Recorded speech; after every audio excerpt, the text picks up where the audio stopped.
Você já pensou no que teria acontecido se o Rengoku tivesse aceitado a oferta do Akaza e se tornado um demônio? Hoje a gente vai conversar sobre isso. E aí galera, beleza? Sete aqui, gente. No vídeo de hoje a gente vai conversar sobre essa teoria que já tá na minha cabeça há muito tempo. E eu tava me enrolando pra trazer ela aqui pra vocês. E eu tenho certeza que você também já pensou nessa teoria. E já avisando vocês que eu vou deixar um coraçãozinho no comentário de todo mundo que comentar coração em chamas. Então nos comentários de vocês deixem essa palavra que vai ter chuva de coraçãozinho. E claro, não esqueçam de deixar o like no vídeo que me ajuda demais e de me seguir no Twitter e no Insta, tá? Porque lá eu converso com vocês direto. Bora de uma vez pro tema do vídeo.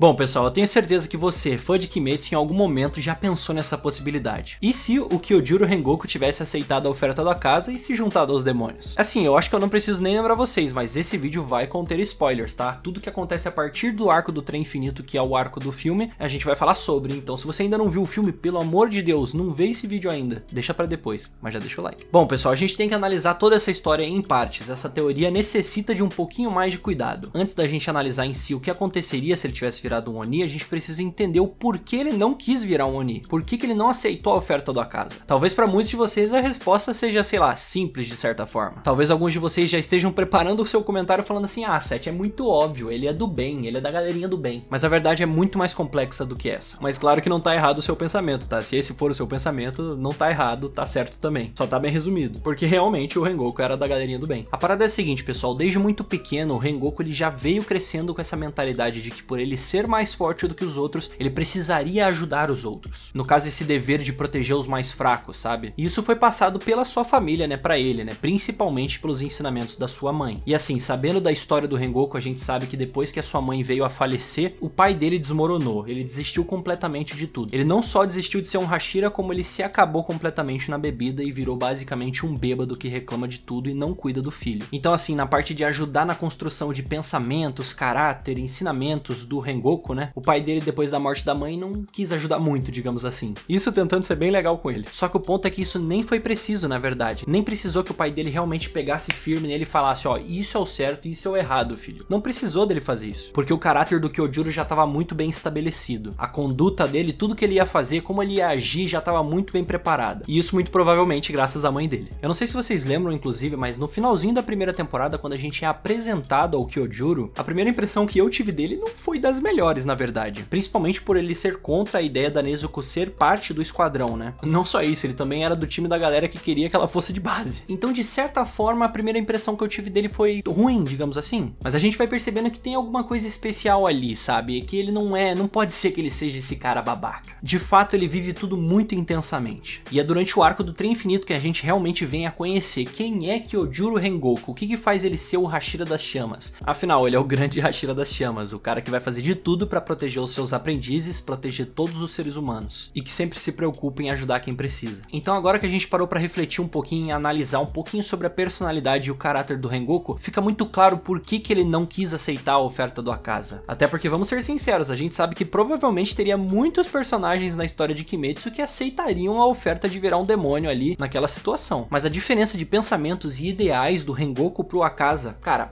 é gigantesca. Ou seja, nada no mundo poderia quebrar aquela força de vontade dele ali para que ele se rompesse e realmente aceitasse a oferta. A linha de pensamento dele nesse momento estava muito concreta e muito decidida. Mas assim, claro que poderiam existir situações com cenários absurdos que fariam ele se colocar numa situação, sabe, de vida ou morte, de ter que aceitar ou não. Vida ou morte eu digo, sabe, de outra pessoa. Porque a gente sabe que, pô, ele tava pra morrer ali e ele não quis aceitar mesmo assim. Ele não se importava dele realmente chegar no ponto da morte dele. Mas e se a história fosse diferente, tá ligado? Ele talvez ter que aceitar virar um demônio pro Tanjiro não morrer naquele momento, se a vida dele estivesse sendo ameaçada. Não sei, talvez a situação fosse diferente e a história fosse completamente outra. Esses cenários absurdos eu não quero considerar nesse momento. Deixa isso pra outro vídeo. Mas se vocês tiverem alguma teoria, gente, do que poderia ser absurdo, como essa ideia que eu falei, pra poder fazer o Rengoku mudar de ideia e aceitar a oferta da Akaza, deixa nos comentários suas teorias absurdas que eu tô louco pra saber. De qualquer forma, o que realmente teria acontecido se ele tivesse se tornado um demônio? O que mudaria na história? E o Rengoku viraria uma luz superior? E qual que seria o ranking dele, afinal? O quão forte ele seria? Eu sei, são muitas perguntas. E eu vou responder todas elas, mas vamos com calma. Uma de cada vez. Primeiro de tudo, que a grande verdade é que ele acabaria perdendo aos poucos a sua humanidade, tudo aquilo que faz ele ser um ser humano. Sentimentos, coração puro, toda essa parada aos poucos iria indo embora. Ou seja, significa que a visão de mundo dele acabaria ficando distorcida com o passar do tempo. Provavelmente também, se ele tivesse sido transformado em demônio, isso não teria acontecido ali, perto do trem. Ele teria sido levado para outro local. Até porque, vamos supor que ele tivesse sido transformado e a transformação fosse rápida. Ele provavelmente tentaria matar o Tanjiro, o Inosuke, o Zenitsu, a Nezuko e todas as pessoas que estavam ali perto. E provavelmente nessa situação o Tanjiro tentaria, sabe, alcançar algum tipo de humanidade ainda restante nele, e sem sucesso muito provavelmente. Muito difícil ia acontecer o que o Tanjiro conseguiu fazer com a Nezuko, sabe, de resgatar ela realmente nos momentos finais que ela tava quase perdendo a humanidade. Isso não iria acontecer duas vezes, até porque o laço que o Tanjiro tem com o Rengoku não é o mesmo tipo de laço que ele tem com a Nezuko. O laço com a Nezuko é familiar, é uma parada muito mais forte, mesmo que o Tanjiro respeite muito e admire pra caramba o Rengoku. O laço é diferente, não tem como superar. E assim, se acabasse rolando uma luta, pô, o Rengoku ia destroçar o Tanjiro e os outros. Se ele já era mais forte enquanto Hashira humano, imagina espadachim demônio. Cara, não ia ter como. A diferença de poder nesse ponto da história é gigantesca. Então o que provavelmente aconteceria mesmo é que o Sol ia nascer nesse ponto da história e ele ia ter que ser levado pra outro local. Então a gente não iria ver o Rengoku demônio nesse ponto da história. O Sol ia acabar obrigando tanto o Akaza quanto ele a fugir. Mas agora, se for analisar o que isso poderia trazer pra história, né? Será que realmente poderia ser positivo o Rengoku virar um demônio pra história? Não vou mentir pra vocês não. Eu acho que poderia trazer um baita de um plot fantástico pra história. Claro que eu já gosto da história atual de Kimetsu, mas eu fico pensando num universo alternativo que isso tenha acontecido. Porque pensem comigo, o Tanjiro e a galera ali dele viram tudo que o Rengoku passou no trem pra proteger todo mundo, pra tentar fazer o bem, todas as pessoas que ele defendeu, e no fim ele se entregar pro lado das trevas. Muito provavelmente o Tanjiro e os outros Hashiras da corporação iam pensar numa maneira de tentar, sabe, resgatar o Kyojuro. Ou talvez o Sr. Kagaya e os Hashiras, eles pensariam que, cara, é isso, esse é o fim da linha, não tem como resgatar ele, ele fez a escolha dele e é isso, você tem que aceitar, Tanjiro. Talvez esse seria o outro peso na balança. Claro que tem o lado da esperança, mas também tem o lado, né, da razão, sem pensar tanto com o coração. E muito provavelmente o Tanjiro seria um dos que não aceitaria isso por nada e com certeza iria querer achar uma cura ou algo assim, assim como ele tá tentando com a Nezuko, e os Hashiras iriam ser contra. Então, cara, eu penso que com certeza seria um plot legal caso isso acontecesse. Imagina uma busca por poder do Tanjiro, Inosuke, Zenitsu, a própria Nezuko, sabe, quererem ficar mais fortes pra num possível embate no futuro eles conseguirem resgatar um Rengoku. Cara, ia ser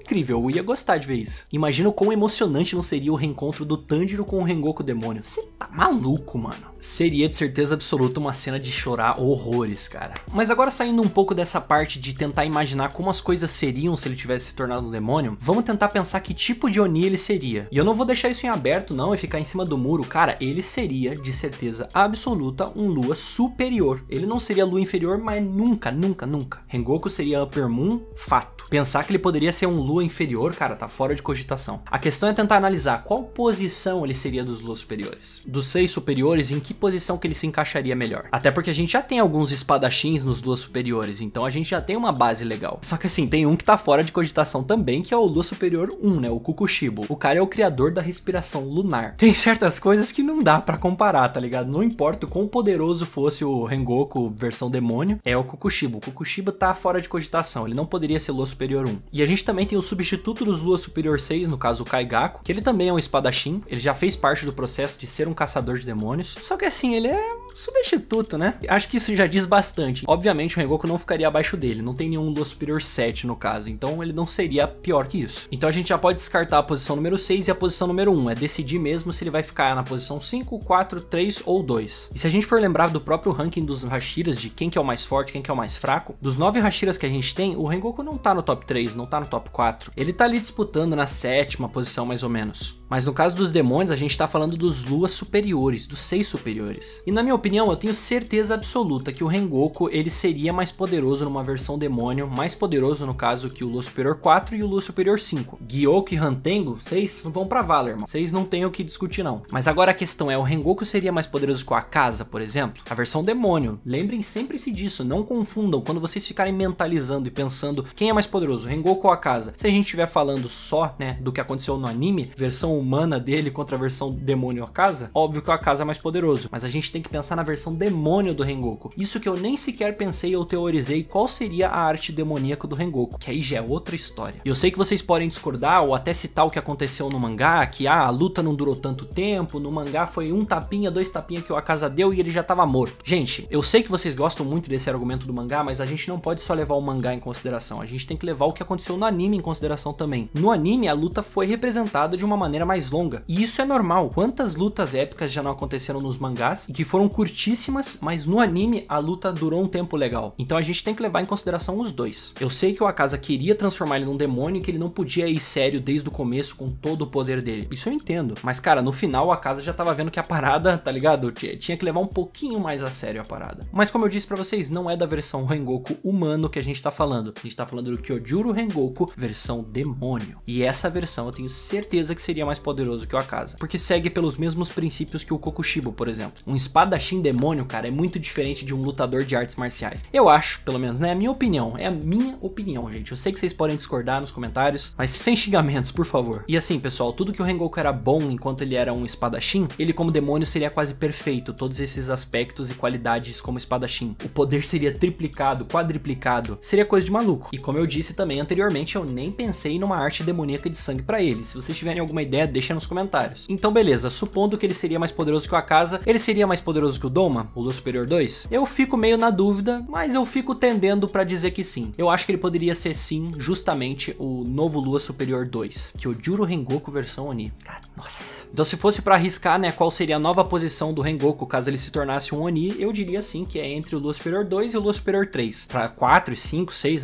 nada, isso aí não existe. Mas pra mim é número 2, tá? Se for dar o meu palpite, minha aposta é número 2. Mas e vocês? O que vocês acham? Qual posição o Rengoku seria nesse ranking? Deixa nos comentários que eu quero muito saber a opinião de vocês. E no fim é isso, né, pessoal? Eu acho que deu pra conversar sobre todos os aspectos do que aconteceria se o Rengoku tivesse aceitado a oferta da casa e se tornado um demônio. Quão forte ele seria? Qual posição nos Luas superiores ele teria? O que poderia acontecer na história? E muito mais. Deu pra conversar bastante sobre essa teoria. Não esqueçam do like, gente, e de me seguir nas redes sociais. Então é isso aí, galera. Eu vou ficando por aqui. Um abraço, até mais e falou!